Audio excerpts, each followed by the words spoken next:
Subscribe करें और bell दबाएं ताकि कोई खबर रह न जाए।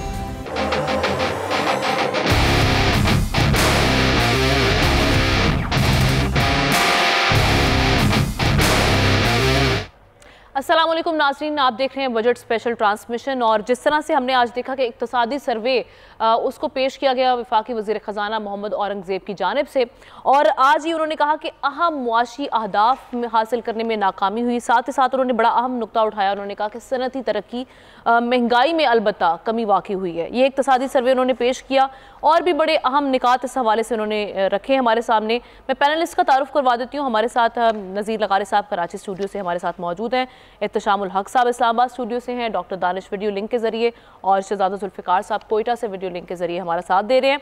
आप तमाम का बेहद शुक्रिया। आज का जो इक्तिसादी सर्वे है इसको हमारे पैनलिस्ट किस तरह से देख रहे हैं, मैं आगाज़ करूँगी। डॉक्टर साहब आपकी जानिब आती हूँ सबसे पहले। डॉक्टर साहब, ये अहम मुआशी अहदाफ हासिल करने में नाकामी, आपने आज पूरी ये जो न्यूज़ कॉन्फ्रेंस थी, ये जो ब्रीफिंग थी, प्रेस ब्रीफिंग, ये सुनी होगी।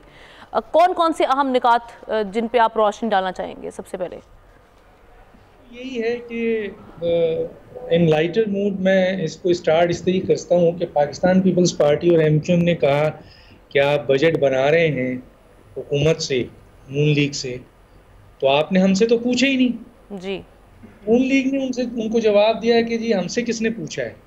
तो इसका मतलब ये है कि ये बजट जो है वो ये जो कुछ भी है, देखिए इक्तिसादी सर्वे में इक्तिसादी कमेटी है, पता नहीं किस किस को भर लिया है यार।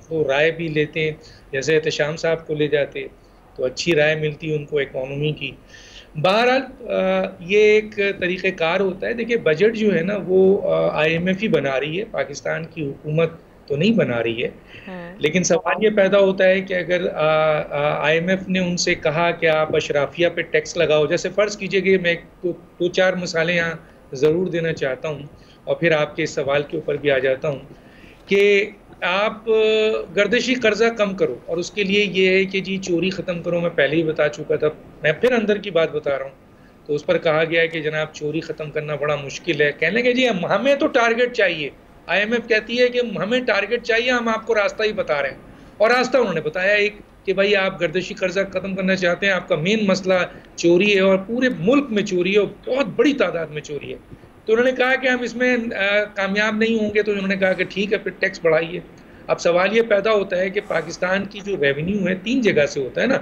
आपका एक प्रोडक्शन, कि आपका चीज़ आती का आप बनाते हैं, उसको बेचते हैं, एक्सपोर्ट करते हैं, कमाते हैं, ज़र मुबादला आता है। दूसरा रेमिटेंस आता है, बाहर से आता है। तीसरा टैक्स नेट है। अच्छा, अब उन्होंने कहा कि जी जनाब रियल इस्टेट पर टैक्स लगाइए, तो हुकूमत खामोश हो गई। उन्होंने कहा ज़राअत पे टैक्स लगाइए, हुकूमत खामोश हो गई। उन्होंने कहा ट्रेडिंग पे टैक्स लगाइए, हुकूमत खामोश हो गई। उन्होंने कहा नहीं लगाएंगे आप, तो हमें तो टैक्स चाहिए। तो फिर उन्होंने कहा जी हम उन पे टैक्स लगाएंगे जो ऑलरेडी टैक्स लगा हुआ है, या गरीबों पे टैक्स लगा देंगे। यही हो रहा है, मैं गलत नहीं कह रहा हूँ। Exactly. बता रहा हूँ कि यही चीज़ हो रही है। और ये जो रोना रोया जा रहा है ना कि कर्जों वाजबात 4,643 रुपये का इजाफा हुआ, खालिस कर्जे और जो वाजबात हैं वो 67,524 अरब, मुल्की कर्जा 4,623 अरब तक हो गया है, 43,432 अरब रुपए, और बैरूनी कर्जा 89 अरब रुपए कमी हुई है। ये और ये जो बैरूनी कर्जा है 21,941। देखिए बरामदाद में 10%, 12% इजाफा हुआ। अभी एक और बात बताऊं, शरह अगर भाई से आप रो रहे हैं कि जी लार्जर मैन्युफैक्चरिंग में, भाई सनतें तो तबाह हैं आपकी। टेक्सटाइल देखिए ना, आप मालूम करें फैसलाबाद में आपकी सनतें तो तबाह हैं। क्यों? क्योंकि कौन सरमायाकारी करेगा? 22% तो सिर्फ स्टेट बैंक का है, 2-3% ऊपर रखें तो 25% हो जाता है। 25% पर कैसे मुनाफा हासिल करेगा कोई? कैसी सरमायाकारी होगी? तो चुनांचे कहने का मतलब है कि जब आपका जब आपकी महंगाई 9% थी तो शरह सूद 12 था। अगर आज आप दावा करते हैं कि आपका महंगाई 11% है तो शरह सूद 20.5 क्यों है भाई? क्यों है?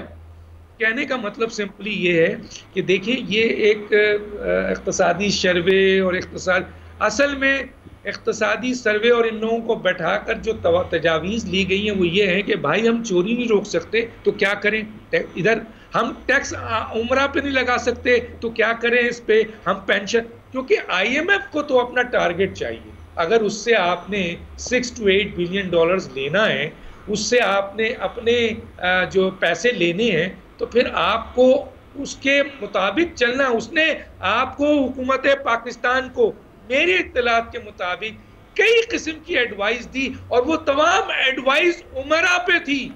सही। लेकिन पाकिस्तान की हुकूमत ने उनके ऊपर टैक्स लगाने के बजाय, लेकिन फाइलर और नॉन फाइलर का भी उन्होंने बताया। इवन उन्होंने जो है आपके ये भी जो आप सब्सिडी देते हैं, उन्होंने कहा हमें एतराज नहीं है आप गरीबों को सब्सिडी दें, लेकिन पैदा तो करें पहले, आप लाए तो आप गरीब जो पैसा है हमें देने के बजाय आप सब्सिडी दे दें और अमीरों को मराहत दे दें, रिलीफ दे दें और दूसरी चीज़ें दे दें, तो कैसे हो सकता है? तो मेरा ये ख्याल है कि ये जो सर्वे उन्होंने दिया है, बेचारे ने खुद माना है कि हम मसाइल से निकले हैं। मैं क्या क्या एक एक चीज़ को तो कोड नहीं कर सकता, मैं एक जनरल राय आपको दे रहा हूँ कि वजीर खजाना ने कुछ अच्छी चीज़, जैसे एक बहुत अच्छी चीज़ हुई। देखिए पाकिस्तान जो है ना, अगर आप कायदे आज़म का वो स्टेटमेंट सुने कि पाकिस्तान सनती मुल्क है और ज़रई मुल्क है, लेकिन हमने ज़रई मुल्क और सनती मुल्क को ट्रेडिंग का मुल्क बना दिया। हमारा मुल्क है ही नहीं ट्रेडिंग का। अगर हम ज़राअत पे काम नहीं, अभी ज़राअत पे काम किया है, बम्पर चावल है जनाब, गंदुम है, अब आप चीनी देके बरामद करने जा रहे हैं। बात हो रही थी ना कि जनाब चीनी सरप्लस में आ गई है, आप उसको बाहर ले, तो कहने का मतलब है गंदुम आपकी अच्छी हो रही है। आप ज़रई मुल्क है, आप उस पर कंसंट्रेट नहीं करते, आप उन जमीनों को जो है वो आपने। इसी पॉइंट से मैं चाहूंगी कि मैं अपने बाकी जो हमारे पैनलिस्ट हैं उनको भी इन्वॉल्व करती हूँ, डिस्कशन का हिस्सा बनाते हैं। तो चाम साहब, ये ज़रई मुल्क की जहाँ तक बात हो रही है, आज बड़े कॉन्फिडेंटली हमारे वज़ीर ख़जाना साहब कह रहे हैं कि 19 साल में इतनी ग्रोथ नहीं हुई अगर ज़राअत के शोबे में जो इस बार हमने देखी है। सर आपको ऐसा लग रहा है या जो देखिए 4-4.5% तो ग्रोथ हुई है। अच्छा, देखिए 4-4.5% ग्रोथ तो हुई है। जिस तरीके से बम्पर क्रॉप हुई है, आप देख लें तकरीबन 29 बिलियन टन से ज़्यादा हमारी गंदम पैदा हुई है। ये अलग बात है कि जो जिस पे बाहर भेज दिया ये गंदम, पैसा किसने खाया किसने नहीं खाया वो तो तारीख बताएगी। यहाँ तो अकाउंटेबिलिटी किसी की सही मानों में होती नहीं है। लेकिन मेरा ख्याल है जो सबसे अहम बात है ना, देखें जो आज जो मुझे बहुत डिप्रेसिंग चीज़ लगी है नामना, वो ये है कि आज इकनॉमिक सर्वे रिलीज़ किया गया। जिस तरह दानिश बता रहे हैं, बहुत सारी चीज़ें ऐसी हैं, मतलब देखें ना मैक्रो इकनॉमिक इंडिकेटर जितने रखे थे उनके अहदाफ बराए नाम कोई नहीं पूरे हुए। थोड़ी सी आप देख ले, रेवेन्यू बड़ा और एक्सपोर्ट थोड़ी सी बड़ी है। सबसे अहम चीज़ यह है कि लार्ज स्केल मैन्युफैक्चरिंग जो इंडस्ट्री लगाने की बात होती है 9.5% में कमी हुई है। आप मुझे बताएं इंडस्ट्री नहीं लगेगी क्या होगा? उसकी वजह बिजली महंगी, गैस महंगी, cost of doing business, ease of doing business सिर्फ नाम का। मुझे उससे ज़्यादा खौफनाक आमना आज बात लगी है वो एक जुमला उनका हमारे वज़ीर ख़जाना का कि जी हमारे इस बजट में IMF के पास जाने के अलावा हमारे पास कोई ऑप्शन नहीं है। नहीं, प्लान ही कोई ऑप्शन ही नहीं है, सॉरी प्लान बी नहीं है, प्लान बी नहीं है, कोई प्लान बी नहीं है। इसका मतलब यह है कि कोई एक्सटेंसिव रिफॉर्म जो आपने करनी थी या तय करनी थी वो नहीं की। वही सब जो लोग कह रहे हैं आउटसोर्स कर दिया गया IMF को, आपने सीधा सीधा जाके अपना सारी इकोनॉमिक प्लानिंग। और फिर ये सबसे बड़ी बात है कि जो ग्रोथ रेट आया हमारा GDP ग्रोथ रेट, हमने 3.5% ग्रोथ रेट रखा था, वो 2.5% से भी कम है। वर्ल्ड बैंक आया 1.7 के करीब वो बात कर रहे हैं। अगले साल 3.5% आपने ग्रोथ रखा है। अब ये सारा कुछ अपना सामने रखा जाए, इंतहाई हार्ड कंडीशनैलिटीज़ उनके सामने रखी जाए तो कोई ग्रोथ नहीं होगी, जॉब क्रिएशन नहीं होगी, पॉवर्टी एलिवेशन नहीं होगी, कोई रिलीफ पब्लिक को नहीं होगा। और माजरत के साथ तो झूठ बोला जा रहा है। हमने ये देखें, ये जो कह रहे हैं महंगाई कम हुई है, ये 32% से 11.75%, ये मंथ टू मंथ बेसिस पे है। पिछले साल मई के मुकाबले में इस साल मई में कम है। Otherwise year on year basis पे देखें तो आज भी 23% 24% पे खड़ी है। जब ये साल ख़त्म होगा, जो ख़त्म हो रहा है जुलाई 30 को, उसके बाद क्या होगा, जून 30 को, जनवरी 1 को पता चलेगा मामलात किधर चलेंगे। तो ये है कि ऑल इज़ नॉट वेल। अब यह है कि हुकूमत के पास कोई ऑप्शन नहीं है। वहाँ गए, चाइना भी गए हैं, चाइनीज़ का भी जो इतलात आ रही हैं वो इतनी अच्छी नहीं है। वो पहले ये कह रहे हैं कि जी आपने हमसे कर्जा लेना है, हमारी बिजली कंपनियों का ये 400 अरब रुपये आपने वापस नहीं किया, पहले वो वापस करें इंटरेस्ट रेट के साथ, फिर आपको देखेंगे आगे क्या करना है। फिर वो CPEC की बात कर रहे हैं, सख्त नाराज़गी का इज़हार कर रहे हैं, और CPEC 2 होगा, वो कहते हैं जी हमारे बंदे मारे जा रहे हैं। हमने देखा चाइना वाले मामले में भी हर बंदा मरने वाला, चाइनीज़ के साथ जो इनकी डिस्कशन हुई उस पर भी, और साथ ही साथ यही जो बजट के हवाले से, ये दोनों पे तहफ़्फ़ुज़ात है पीपल्स पार्टी को। उन्होंने कहा कि क्या डिस्कशन है पता ही नहीं है। उसके अलावा आमना देखिए, उसके अलावा तहफ़्फ़ुज़ात तो अपनी जगह, जो चीनी बंदा यहाँ पे जिसकी डेथ होती है, तकरीबन 23,000 के करीब चाइनीज़ काम कर रहे हैं, उस पर 7 लाख रुपया जो एवरेज है ना आपको उसका जाना देना पड़ता है उनको जी कि जी आप दे के जा रहे हैं। मतलब अब तक कहा जा रहा है कि 20-22 मिलियन डॉलर आप दे चुके हैं। अभी देखें इन सारी सूरत हाल में आपको सिल्वर लाइनिंग को नज़र आ रही है।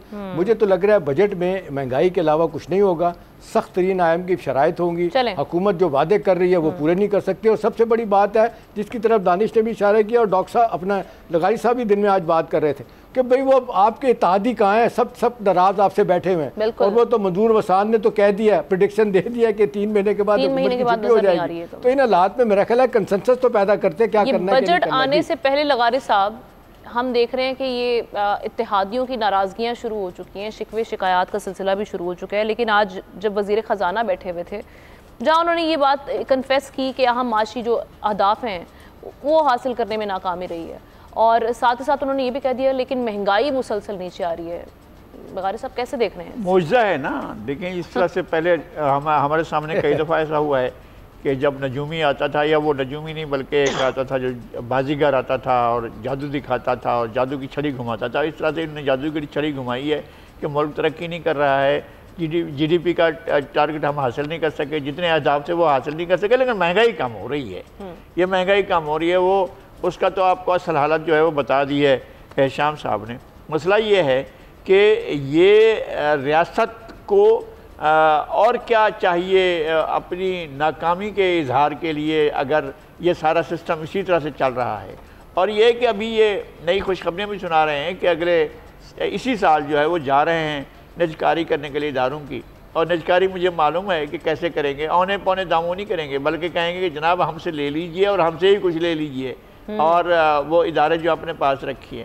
अच्छा, ये इदारे ऐसा नहीं है कि इनको ठीक नहीं किया जा सकता, इनको बेहतर नहीं किया जा सकता, इनको बेहतर किया जा सकता है। और यही इदारे थे जो दुनिया के दीगर इदारों की वो तख्लीक कर रहे थे, बना रहे थे।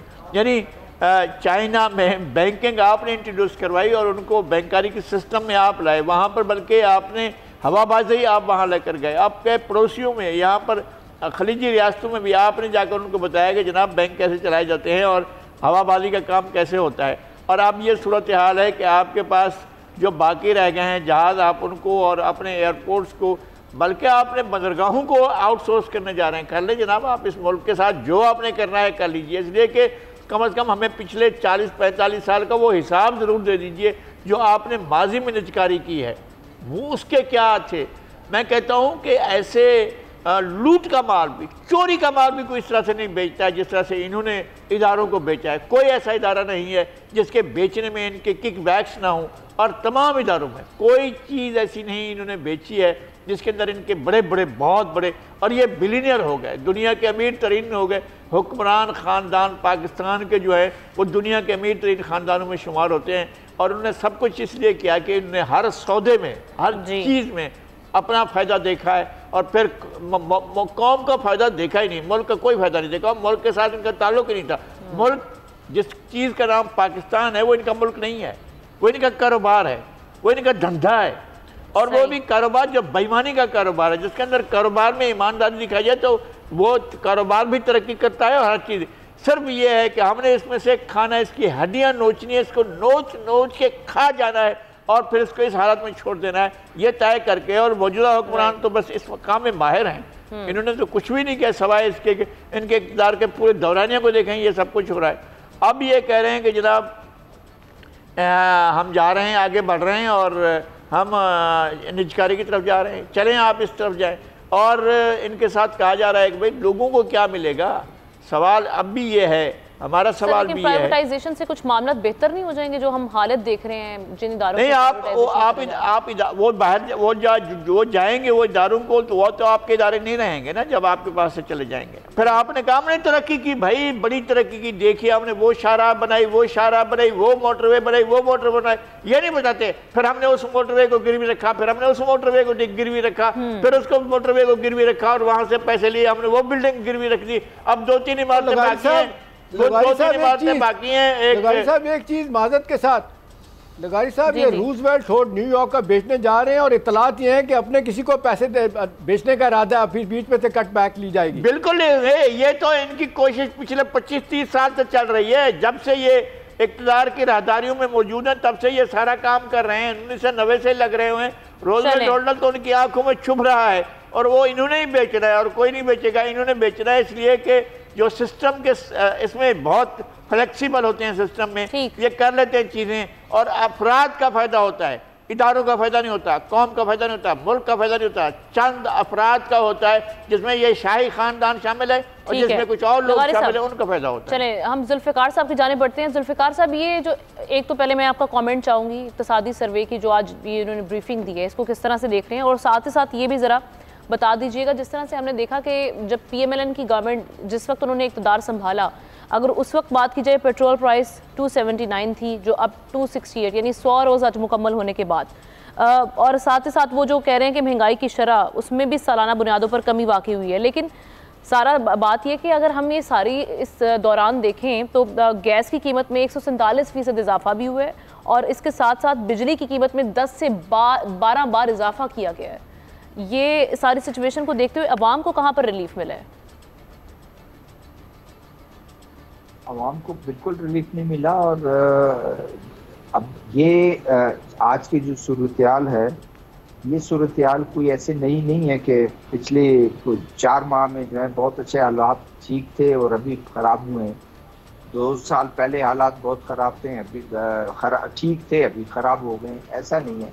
और ये पिछले जो भी हुक्मरान आए हैं उन्होंने यही किया है कि कर्जे लेते रहें, आप मुल्क चलाते रहें और उसके बाद चीज़ों को देखते रहें। अब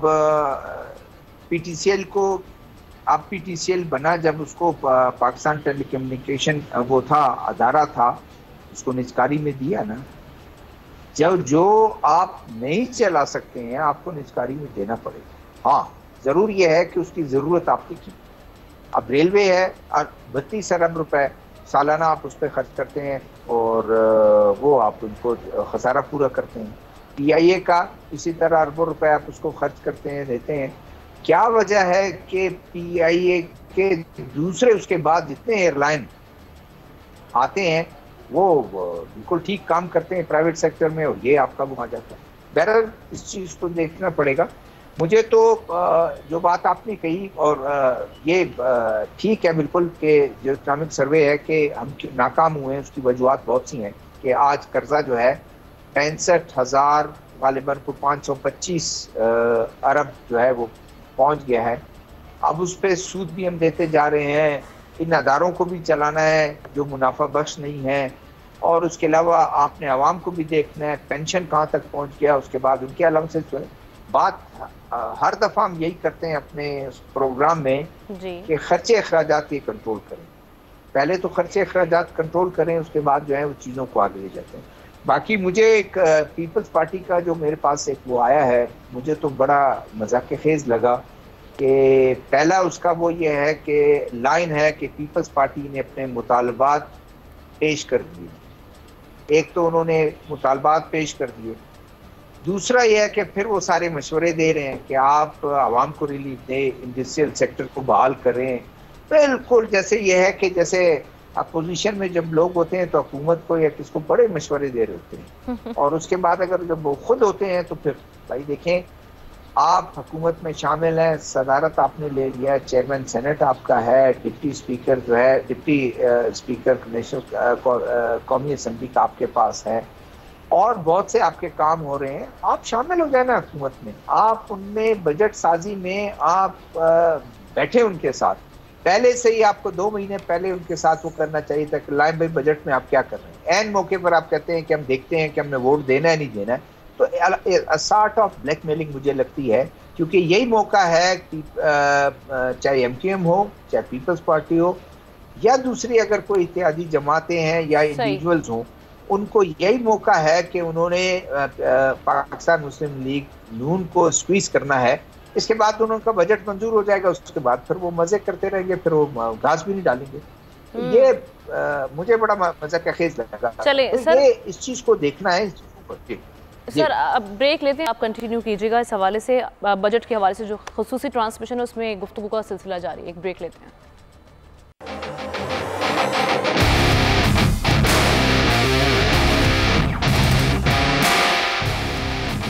welcome back once again. Budget transmission का सिलसिला जारी है। जुल्फ़िकार साहब, एक तो जिस तरह से हम बात कर रहे थे कि जिस तरह से इत्तेहादियों की रिजर्वेशन सामने आई हैं, उनमें ये भी कहा गया है पीपल्स पार्टी की जानिब से कि जी इदारों की जो प्राइवेटाइजेशन है उसकी भरपूर मुखालिफत का पैगाम उनकी जानिब से दिया गया है। सोर्सेज ये बता रहे हैं। तो सर किस तरह से देख रही हैं मामला आगे कैसे बढ़ाए जाएंगे जब इत्तेहादी ऑन बोर्ड नहीं है? आमना, ये पहले ये नया बयान नहीं है। ये इससे पहले भी जब इन्होंने कहा था कि हम हर सूरत में इसको प्राइवेटाइज करेंगे, हर सूरत में इसको, उस वक्त भी उन्होंने मुखालफत की थी, क्योंकि उनकी अपनी एक रिजर्वेशन है कि ये आप इसको इस तरह ना करें। ये उनका राइट बनता है। लेकिन देखें ना, आज की जो सूरत हाल है, कल 2 साल 3 साल बाद क्या हालात होते हैं। हुकूमत चेंज होती है या यही हुकूमत रहती है, अगली बारी या पीपल्स पार्टी की है या PTI की है। अब उसमें क्या कुछ सूरत हाल किस तरह होगी, किस तरह उन चीज़ों को जो है वो आगे ले जाएंगे, ये इसमें दो राय नहीं। हमारा मुल्क इस वक्त बहुत मुश्किल में है जी। और उस मुश्किल में क्या इनको समझ में नहीं आ रहा है कि कहाँ से रेवेन्यू को जो टारगेट हम सेट करते हैं किस तरह वो करें, कोई इनकलाब आए। और क्या इस बजट में क्या वो रिलीफ देंगे लोगों को, लोग सड़कों पर निकल आएंगे और उसके बाद बिल्कुल हर चीज़ जाम हो जाएगी। बहुत मुश्किल है। लोग सड़कों चलते नहीं है, शायद उनका वो भी समय कि ठीक है गुजारा करते रहे। आगे चलकर क्या हुकूमत इन चीज़ों को टैकल कर सकेगी, वो तो आएंगे चले जाएंगे और इसी तरह से चीज़ों को वो मेरे ख्याल में टैकल करेगी। जी डॉक्टर साहब, एक जानिब हम ये देख रहे हैं कि कहा जा रहा है कि ये हैवी टैक्स बजट बनने जा रहा है। IMF ये एक्सपेक्ट कर रहा है कि जी इस बार जो टैक्स रेवेन्यू है ये बढ़ा दिया जाए ऑलमोस्ट लास्ट ईयर के मुकाबले में 1.6 ट्रिलियन। दूसरी जानिब PP वाली अगर हम बात करें जहाँ उनके रिजर्वेशन की भी, तो वो कह रहे हैं कि आप आमदन में अगर आप इजाफा करना चाह रहे हैं नए टैक्सेस की बजाय आप टैक्स नेट वसी कर लें। इस पर अमल दरामद होकर हम अचीव कर सकते हैं जो टारगेट सेट किया जाएगा IMF की जानिब से? लेकिन जो पहले टारगेट आपने हुकूमत ने या FBR ने जो दिया था, वो कहते हैं ना निजी बहुत सारे पाकिस्तान में इदारे ऐसे हैं, अभी बात हो रही थी, जिसको प्राइवेटाइज कर देना चाहिए। उनमें सबसे पहला इदारा PIA नहीं है, उससे भी बड़ा इदारा PIA तो बताता है ना, चले कुछ कमा के भी देता है, उसमें उसको बहुत बड़ा लॉस होता है। लेकिन FBR तो मुसलसल अगर आप उसको देखें तो खरबों रुपए पाकिस्तान का यहाँ पर ख़राब हो रहा है, खरबों रुपए। तो इसको सबसे पहले इसकी निचकारी होनी चाहिए आपके FBR की, लेकिन नहीं करेंगे। क्यों? कि FBR कमज़ोर होगा तो हुकूमत, देखिए पीपल्स पार्टी हो, PTI हो, MQM हो, PMLN हो, नहीं चाहते हैं कि टैक्स नेट बढ़ाएं। भाई सामने है ना, एक बड़ा छोटा सा जुमला है जो दुनिया में है, क्यों नहीं इम्प्लीमेंट होता है? जब हम फाइनेंस मिनिस्टर से को इंटरव्यू करते हैं, जब इसहाक डार साहब को इंटरव्यू करते हैं, जब हम प्राइम मिनिस्टर को इंटरव्यू करते हैं, जब अभी मैंने पिछले दिनों बहुत से इंटरव्यू किए फेडरल मिनिस्टर के, तो भाई एक जुमला है छोटा सा कि पूरी दुनिया में जो है वो आपकी जो सूबों में और मरकज़ में जो आमदनी है उस पर टैक्स लगा दें। भाई क्यों नहीं लगाते? सवाल ये कि क्या वजह है? जब पूरी दुनिया में है तो क्यों नहीं आप अपनी दस्तावेजात को डॉक्यूमेंटेड कर दें? क्यों नहीं करते? क्यों नहीं करते? मसलन आप इतनी छोटी सी बात है, उस पे आपको पता है कि ये तो वैसे कहते हैं कि जनाब टारगेट देते हैं कि इस दफ़ा हमारे 9,000 हैं, तो वो 9,000 पूरे नहीं होते। अब उन्होंने उसको बढ़ाकर 14,000 कर दिया है कि जी 14,000 हमारी टैक्स में आएगा। तो सवाल ये पैदा होता है जब आप 9,000 का हदफ हासिल नहीं कर सके तो 14,000। और आप ये क्यों सोच रहे हैं? क्योंकि आपने बिजली में, गैस में और आपके जो मुख्तलिफ़ किस्म के टैक्स हैं, जनरल टैक्स हैं, वो सब उन्हीं लोगों पे लगाना है जो ऑलरेडी बेचारे दे रहे हैं। देखिए मेरा बहुत बड़ी तकलीफ़ है, जैसे मैंने शुरू में कहा कि ये पाकिस्तान जो है, ये पाकिस्तान, ये गरीबों का पाकिस्तान, आम पाकिस्तानियों का पाकिस्तान। मैंने कहा था कल एक बात, और उस बात को कोई डिनाई नहीं कर सकता कि इस मुल्क में गठजोड़ है, और वो है कानून बनाने वाले, कानून को अमल दरामद करने वाले और कानून तोड़ने वाले। तो मैं और आप क्या कर सकेंगे? जो कानून पे अमल दरामद करने वाले हैं वो कानून तोड़ने वाले के सगे हैं, और जो कानून बनाने वाले हैं वो कानून तोड़ने वाले के सगे, यानी कानून वो बनाते हैं जो उनके मफादात का है। और जो मफादात का नहीं है वो तोड़ देते हैं, उन पर अमल दरामद करने वाले वही कानून वाले हैं। तो पाकिस्तान में आप कैसे देख रहे हैं काम पाकिस्तानी को रिलीफ कहाँ से देंगे? ये तो बहुत बड़ी बात है। मैं कहता हूँ ये जो औरंगजेब साहब आए हैं उन्होंने सच बोला। मैं आज आपको एक और अंदर की खबर दे रहा हूँ, इन पर प्रेशर था कि देखिए आदाद और शुमार को घुमाना तो हुकूमत के लिए कोई बड़ी बात नहीं होती ना। बहुत से ये इक्तिसादी सर्वे जब बनते हैं तो बहुत से इदारे होते हैं जिन पर प्रेशर आता है। वो 6 फर्ज कीजिए GDP आपका जो है वो 4.2 है, उसको 4.8 हमने देखते हुए, वो अगर 3.8 है तो उसको हमने देखा है कि जनाब उसको 4.5 कर दिया गया है। तो ये आदाद शुमार जो है ये इनके है, लेकिन ये बड़ी बात है औरंगजेब साहब की कि उन्होंने इस पर रजिस्ट किया। उन्होंने कहा जो फिगर है, हालांकि कुछ चीज़ों में प्रेशर, उनको जिस तरह का प्रेशर आया था मौजूदा हुकूमत का, मैं नाम कोड नहीं करना चाहता, बहुत हाई लेवल पर, और कुछ और लोग भी इसमें शामिल थे, लेकिन उन्होंने मना किया, उन्होंने बताया, अच्छी बात है उन्होंने बता दी। लेकिन अफसोस की बात है कि हम एक आम सा काम नहीं करने जा रहे हैं, और वो काम ये है बिजली की चोरी नहीं पकड़ सकते हैं हम जो है हम आमदनी पे टैक्स नहीं लगा सकते हैं। आमदनी पे टैक्स लगाएं, सारा आप खुद कफील हो जाएंगे। एहतशाम साहब, ये एक बहस ये भी है कि एक सैलरीड तबका जिस पे ऑलरेडी टैक्सेस की भरमार हम देख रहे हैं, फिर मजीद टैक्स उन पे लगाया जाए, उधर लगाने की बजाय आप जहाँ पे टैक्स जहाँ पर बनता है और जहाँ से अदा नहीं किया जा रहा उनसे टैक्स निकलवाएं। इसको किस तरह से कोप करेगी इस सिचुएशन को? आपने बड़ा अच्छा सवाल है, लेकिन जो दानिश बात कर रहे हैं ना उसमें बड़ा वजन है। ये बिजली की चोरी का फिगर आ गया, ये 1200 अरब रुपया जो है ना बिजली की चोरी में जाता है, और हम बार बार बात कर रहे हैं निजकारी की। 1200 अरब रुपया जो है ना वो स्टेट ओन एंटरप्राइजेस का जो नुकसान है, जो तनख्वाहें बैठ के दे रहे हैं, तो 2400 रुपया सीधा सीधा जो है ना ये आप चलें जाए खूह खाते में जाता है, जिसको रोकना बड़ा ज़रूरी है। इसलिए मेरा ख्याल है कि सारी दुनिया में जो 80s में मिसिस थैचर जो बरतानिया की प्राइम मिनिस्टर थी, उन्होंने ये निजकारी की तरफ गई थी और बड़ा अच्छा एक्सपीरियंस सारी दुनिया ने किया।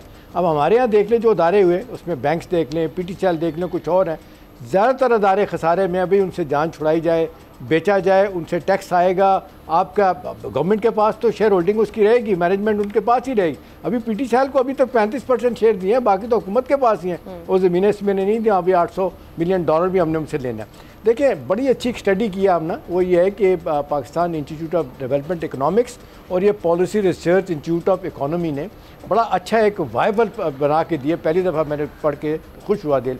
वो कहते हैं कि पाकिस्तान की हुकूमत बहुत ज़्यादा तकलीफ़ किए बगैर बड़ी आसानी के साथ ये जिसको कहते हैं 4000 अरब का रेवेन्यू बढ़ा सकती है, 4 ट्रिलियन का। उसमें जो तजवीज़ दी है वो बात वही हो रही है कि ये अशराफिया के लोग और ये माफिया दो बैठे नहीं करने देते। वो ये कह रहे हैं कि जी आप टैक्स स्लैब जो है ना इसको कम कर दें, और ये जो आपने BCO टैक्स रखे हुए हैं, ये तकरीबन 35 टैक्स है, 2-3 टैक्स कर दें, इनकम टैक्स कर दें, सेल टैक्स कर दें, और उसके बाद वैल्यू एडिशन का वैल्यू एडिट जो टैक्स बनेगा वो ले लें। साथ वो कह रहे हैं कि जी जो आम आदमी की आप बात कर रहे हैं, वो कहते हैं कि जी 8 लाख तक की आमदनी वाले जो है ना उनको टैक्स से आप मुबर्रा कर दें, और जो असल टैक्स देने वाले हैं ना, मसलन वो कहते हैं कि जी आपने एक बहाना बनाया हुआ है, और आप और मैं भी रोज़ कहते हैं कि जी ये एग्रीकल्चर इनकम टैक्स जो है ना ये सूबाई सब्जेक्ट है। तो वो कहते हैं जी हम भी कहते हैं वो why don't you make it a federal subject, वो लेके आप बना दें यहाँ पे। और ये जो कहा जाता है 22% हमारी इकॉनमी का आज भी एग्रीकल्चर है, तो आपको आसानी के साथ ये पैसा मिल सकता है। देखिए आमना, मुझे इसमें कोई शक नहीं है कि हमारा पोटेंशियल है, टैक्स लोग दे सकते हैं, टैक्स का तरीकाकार तय किया जाए। और ये फेलियर जो हो रहा है, बार बार फेलियर हो रहा है कि आप भी देख लें कि 50 लाख आज टैक्स पेयर की तादाद हुई है 24 करोड़ में से, उसमें से आधे लोग टैक्स देते हैं, उसमें से भी आधे निल फाइल करते हैं इनकम को। भाई ये दुनिया में कहीं भी नहीं होता। ये आप रियल स्टेट पे लगाएं, इनकम टैक्स इस पे लगाएं, एग्रीकल्चर पे लगाएं, सर्विस सेक्टर को ब्रॉडन करें। आप और मैं ही फंस के रहेंगे, तनख्वाह मिलती है उस वक्त जब तनख्वाह कट के अपना क्या कहते हैं टैक्स कट के आता है। तो मेरा ख्याल है इस वक्त वो मैसेज ऑफ द मैडनेस ये कहता है कि ये जो तजावीज़ दी गई हैं हुकूमत को, ये वाइबल तजावीज़ है, और आप मैं भी ये बातें करते हैं इन पर अमल दरामद करें। तो मेरा ख्याल है हमें ये जो वो कहा जा रहा है कि हमारे पास कोई ऑप्शन नहीं है सिवाय IMF के पास जाने का, तो मेरा ख्याल इससे हम बच सकते हैं। मैं क्विकली लगारे साहब क्लोजिंग रिमार्क्स चाहूँगी। कल के अगर बजट से की बात की जाए, उससे कोई उम्मीद लगाई जाए, कुछ अच्छा होने की उम्मीद की, कुछ कहीं ना कहीं कोई रिलीफ होगा? ऐसे उम्मीद हमें तो नज़र नहीं आ रही है। बात यह है कि अगर ये जिस तरह से हमारे दोस्तों ने कहा है उन्हीं बातों पर ही कुछ हो जाए, जैसे डॉक्टर साहब कह रहे हैं, तो भाई आप डायरेक्ट टैक्स वो जो लेना शुरू करें, आप इनडायरेक्ट टैक्स ना लेना, पता चले कि आप लोगों से क्या ले रहे हैं और लोगों को क्या दे रहे हैं। और देखें जागीरदार निज़ाम सड़ रहा है, उसको आप बाकी रखे हुए हैं और उसमें से आप टैक्स कोई नहीं ले रहे हैं। आप बम्पर प्राइस हासिल करते हैं लेकिन उससे फ़ायदा हासिल नहीं करते हैं। आप जो कुछ आप जो आपने एक्सपोर्ट करना होता है उसको आप इंपोर्ट पहले ही कर लेते हैं, पैदावार के आने से पहले ये सूरत हाल हो जाती है। और दूसरी बात यह है कि आप सिंध में और सराइकी बेल्ट में और पंजाब में और दूसरे सूबों में आप जा रहे हैं एक सरकारी जागीरदारी का सिलसिला कायम करने, और सरकारी जागीरदारी के ज़रिए आप जो है एक नया सिस्टम जो है आपका आएगा जो स्पेशल इन्वेस्टमेंट फैसिलिटेशन काउंसिल लाएगी और वो जागीरदारी के जरिए जो है मुल्क को आगे ले जाएगी। खुदा का खौफ करें यार, इससे पहले आपने कौन सी कमी की है? बहुत से आपने बिजनेसेस किए हुए हैं, कोई बिजनेस ऐसा है जो मुल्क को के लिए फायदेमंद हो। आप इसको छोड़ें और लोगों को अपने तौर पर काम करने दें, ज़राई इस्लाहत लाएं, लोगों की ज़िंदगी में कोई बेहतरी लाएं। चलें जी, प्रोग्राम का वक्त ख़त्म हो जाता है, इंशाल्लाह आपसे कल होगी। अल्लाह हाफ़िज़।